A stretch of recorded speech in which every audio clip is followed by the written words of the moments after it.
Yes, so speculative employment, that's a big topic, simply because there's been a lot of discussion online and offline about uh, consulting companies filing H1s without putting any purchase orders or in-client letters, vendor letters, etc.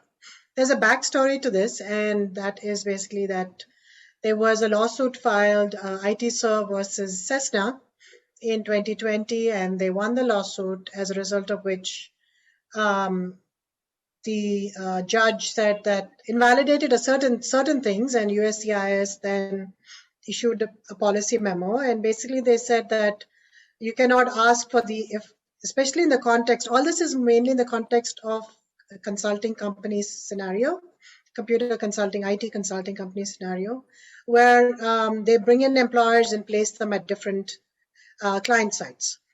This could apply to, of course, any kind of consulting scenario.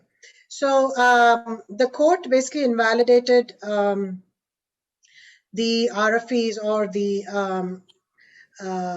invalidated the fact that USCIS was asking for information about the employee-employee relationship when these consulting companies were filing H1s. They were basically saying, USCIS was sending out RFEs saying that there is no employer-employee relationship because these people are not actually working at the employer work site, they're working at a different work site.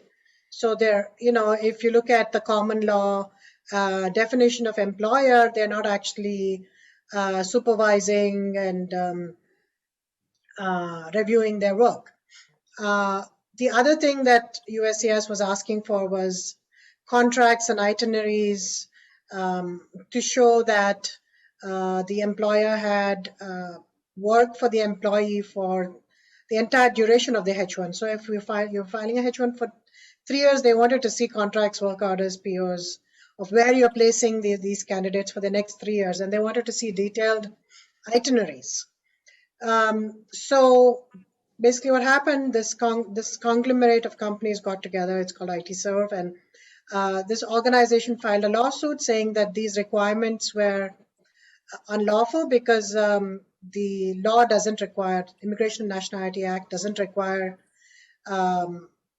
them, so it's burdensome for employers, etc., etc. The court agreed, and USCIS issued a memo in 2020, or June 2020, basically saying that they were rescinding the previous policy memo about employer-employee relationship that was actually issued in 2010, based on which they were asking these questions about employer-employee relationship. And they rescinded the 2018 memo, which allowed USCIS to ask for contracts and itineraries, etc. As a basis of which there seems to be an opinion that since they cannot ask for contracts and itineraries, you can file speculatively, meaning you can file without any contracts and itineraries at all. That you can file a H1 with just the forms and not have to explain where the person will work or what they'll actually, where they'll be working or which project they'll be working for. But in the same memo, USCIS has said that they can still, there is a topic on speculative employment, and USCIS has said that though they're not looking for evidence of specific day-to-day assignments for the entire period of time, there is another requirement which says that in order to qualify for a H1, the employer should have an offer of bona fide employment for specialty work. So under this bona fide employment rule, which is in the INA, USCIS can ask for what work the beneficiary will do. So in the context of a consulting company, they can then require the employer to show contracts or a letter or a purchase order, end client letter, vendor letter, as to show that they have enough specialty occupation work. They don't require a purchase order for the entire 3 years like they used to before, but they're saying they can still require employers to show what work they'll be doing. If it's consulting, then you have to have a consulting gig for your employee before you hire. Earlier, before all these memos and when H1s were much easier, I would say before 2010, we would just file petitions without really any supporting documents. And this was called speculative employment, really, because what employers were doing is they were bringing in people on a H1, putting them on the payroll, and there were benching laws at that time. And as long as you paid them when they were not working or in a non-productive status, you could bring them on a H1 and then you could look for work for them, and there could be a gap in their gigs between clients. So as long as you paid them, that was fine. So USCIS has said that it has not debunked the notion of speculative employment, so that's still a thing.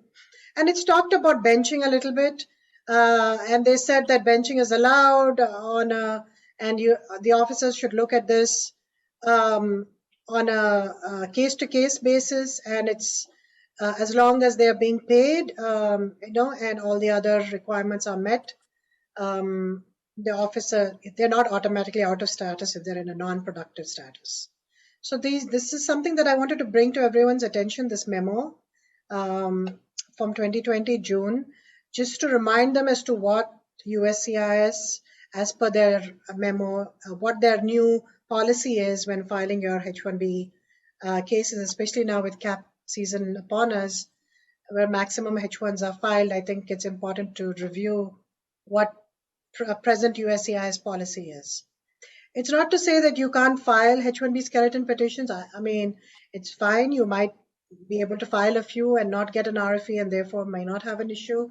But if you're going to file several petitions and all of them skeleton petitions without any information as to where your employee will work, then you might, if you get RFEs, you might not have a leg to stand on unless you're willing to again litigate. And tell USCIS that their June 2020 policy or memo is also unlawful. So that's my position on speculative employment. Right. That was actually quite informative and elaborate.